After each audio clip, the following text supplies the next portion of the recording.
और आप देख रहे हैं टीवी फास्ट न्यूज 24 चैनल पर। इस वक्त की खबर, रामगंगा की बाढ़ ने मुरादाबाद में मचाही तबाही से नुकसान, प्रशासन कर रही आकलन।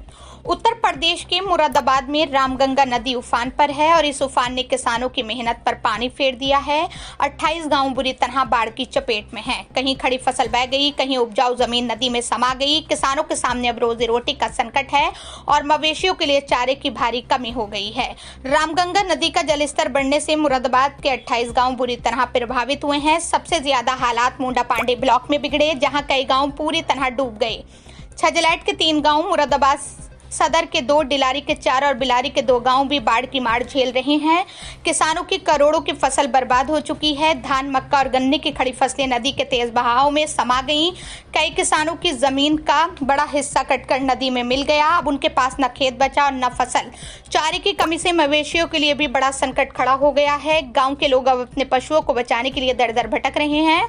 हालात की गंभीरता को देखते हुए प्रशासन ने नुकसान का आकलन शुरू कर दिया है। रासो टीम प्रभावित गांव में जाकर सर्वे कर रही है ताकि किसानों को जल्द से जल्द मुआवजा दिलाया जा सके। प्रशासन ने नुकसान का आकलन शुरू किया है। यानी रामगंगा की बाढ़ ने मुरादाबाद के किसानों को तबाह कर दिया है। अब सवाल यह है कि क्या प्रशासन का राहत पैकेज इन किसानों की जिंदगी को पटरी पर ला पाएगा या फिर बाढ़ का ये जख्म सालों तक उनकी जिंदगी पर भारी पड़ेगा।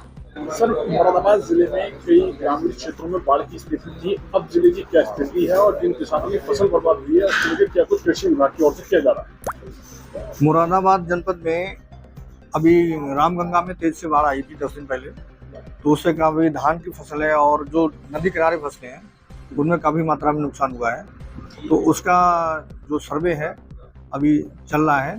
जहाँ जहाँ पानी कम होता जा रहा है उस हिसाब से वहाँ पे सर्वे कराया जाता है कि कितनी मात्रा में नुकसान हुआ है। एडीएम एफआर मैडम भी आकलन करा रही हैं हमारे कृषि विभाग के और राजस्व विभाग के, और यहाँ पे इफ्को टोक्यो बीमा कंपनी है, वो तीनों पार्ट के मतलब तीनों काउंटर पार्ट हैं, उसके तीनों के कर्मचारी जो हैं उसमें लग के सर्वे कर रहे हैं और अभी 4-5 दिन में ये रिपोर्ट आ जाएगी कितना नुकसान हुआ है। तो उसी हिसाब से जो बीमित किसान हैं जिनका फसल बीमा है उनको फसल बीमा के हिसाब से दिलवाया जाएगा, और जो जनरल किसान है फसल बीमा में नहीं है तो उनको बाढ़ राहत आपदा कोष होता है, उससे एडीएम एफआर मैडम के नाम से खाते से पैसा दिलवाया जाएगा। कितने ऐसे गाँव हैं जो प्रभावित हैं? इसमें लगभग 28 गाँव हैं जो बाढ़ से प्रभावित हुए हैं जनपद मुरादाबाद में।